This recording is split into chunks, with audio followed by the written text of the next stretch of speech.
श्री राकेश सिन्हा जी।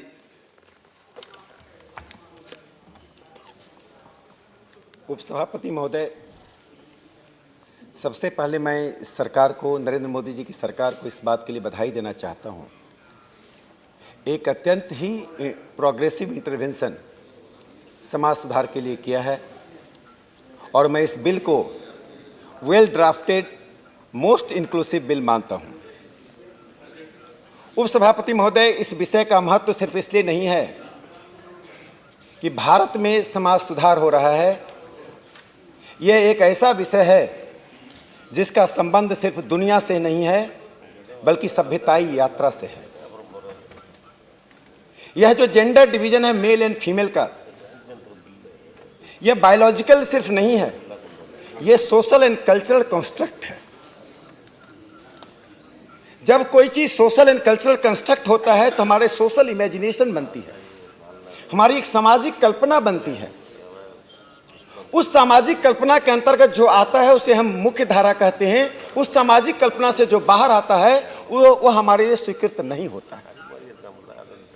इसी सामाजिक कल्पना में जो आज तक दुनिया में सेक्स और जेंडर का डिस्कोर्स चला, उस डिस्कोर्स में मेल और फीमेल का जो स्वाभाविक संबंध है, जो स्वाभाविक संरचना है, उसे दुनिया ने मुख्य धारा कहा।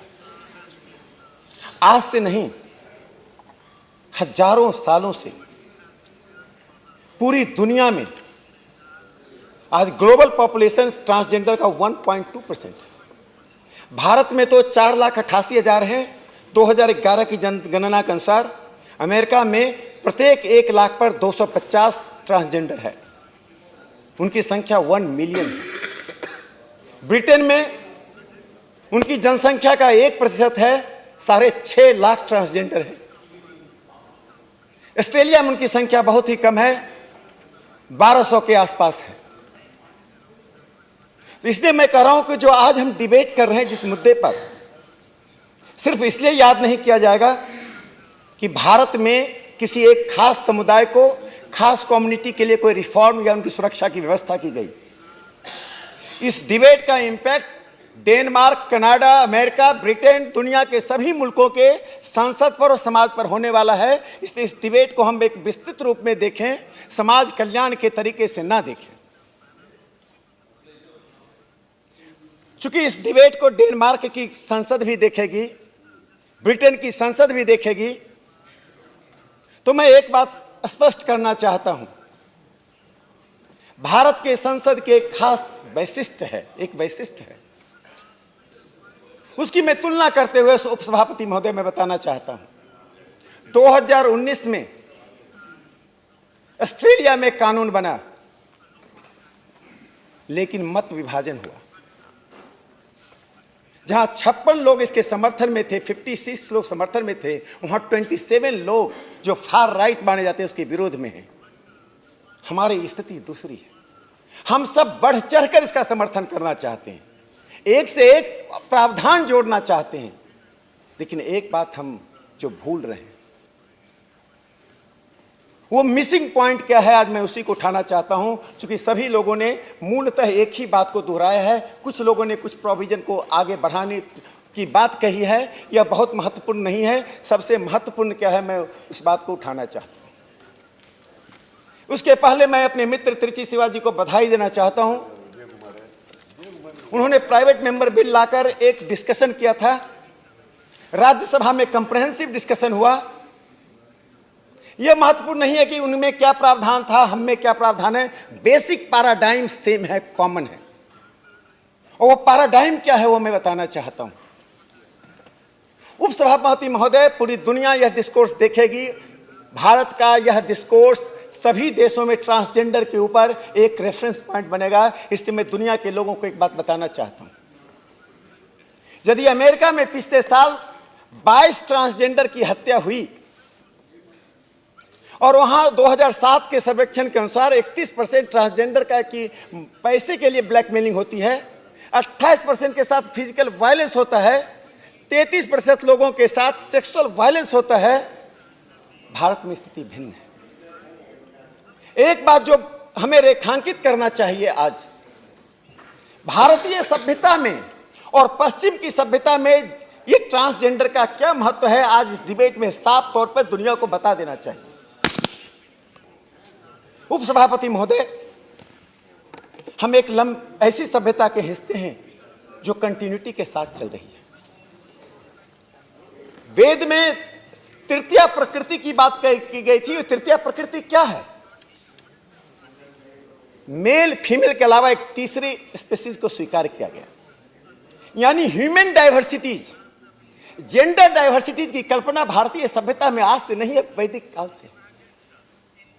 अर्जुन के पुत्र इरावन और उनकी शादी जब भगवान कृष्ण ने मोहिनी का रूप लिया, वो विवाह किया, वो क्या था? आज तमिलनाडु के जो ट्रांसजेंडर्स हैं अपने आप को उसी अर्जुन के पुत्र से और मोहिनी से जोड़ते हैं। महाभारत में, वाल्मीकि रामायण में इसको स्वीकार किया गया। इसलिए पश्चिम में जिस प्रकार से ट्रांसजेंडर को एक्सक्लूजन का शिकार होना पड़ा, हमारे यहाँ वो एक्सक्लूजन के उस प्रकार शिकार नहीं थे। कई प्रकार से शुभ कामों में उनकी आवश्यकता होती है, उनके बिना समाज के कई हिस्सों में, कई भागों में शुभ काम नहीं हो पाता है। इसलिए मैं दुनिया को बता देना चाहता हूँ, हमारी सभ्यता में ट्रांसजेंडर की स्थिति वैसी नहीं रही। लेकिन परिवर्तन कहां से हुआ? उपसभापति महोदय,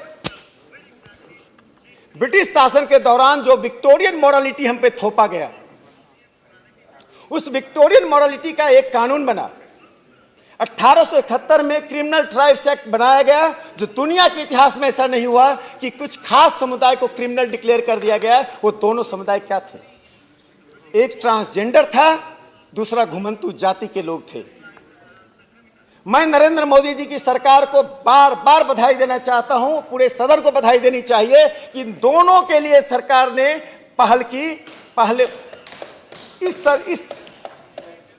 इस लोकसभा से पहले वाली लोकसभा के सत्र के दौरान राज्यसभा लोकसभा में हमने नोमैडिक ट्राइब्स के ऊपर एक वेलफेयर बोर्ड बनाया, और अब इस कानून के पास होने के बाद ट्रांसजेंडर के ऊपर नेशनल कमीशन बनाया जा रहा है। मैं अपने मित्र को बताना चाहता हूं, जिन्होंने कहा कि यह कमीशन कमजोर है, ये तो एक ऐसा कमीशन है जो कैबिनेट मिनिस्टर उसके चेयरपर्सन होंगे, स्टेट मिनिस्टर उसके वाइस चेयरमैन होंगे।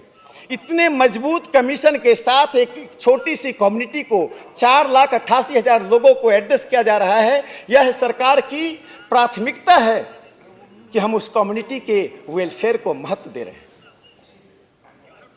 तो मैंने एक बात कहा कि पश्चिम और भारत के बीच जो एक बुनियादी अंतर है, इस बात को रेखांकित करते हुए मैं 3 छोटी छोटी बातों को कहकर अपनी बात समाप्त करना चाहता हूं। पहली बात, आज आवश्यकता इस बात की है कि इस डिस्कोर्स के बाद हम समाज में 3 चीजों को लाएं। रैशनलाइजेशन की इसलिए आवश्यकता है कि मैं 3 लोगों का नाम लेना चाहता हूं, शर्मिला, शबनम और सैवी। ये शर्मिला कौन है? ये शबनम कौन है? ये सैवी कौन है? सैवी पहली ट्रांसजेंडर है जो सोल्जर बनी। शर्मिला के बारे में हम सब जानते हैं, शबनम मौसी के बारे में हम जानते हैं, एमएलए बनी। हमारे यहाँ उनको डिस्क्रिमिनेशन नहीं हो, इसलिए एक सामाजिक कल्पना में परिवर्तन हो रहा है। एक घटना का जिक्र करता हूँ इसी संदर्भ में। अभी इटली के एक छोटे से शहर में नेग्री मेयर बने, वो पहले ट्रांसजेंडर हैं जो मेयर बने। तो नेग्री ने कहा it is a kindness revolution. मैं कहता हूं ये काइंडनेस रिवॉल्यूशन नहीं है, this is a rational revolution which is going on the entire world. India is leading.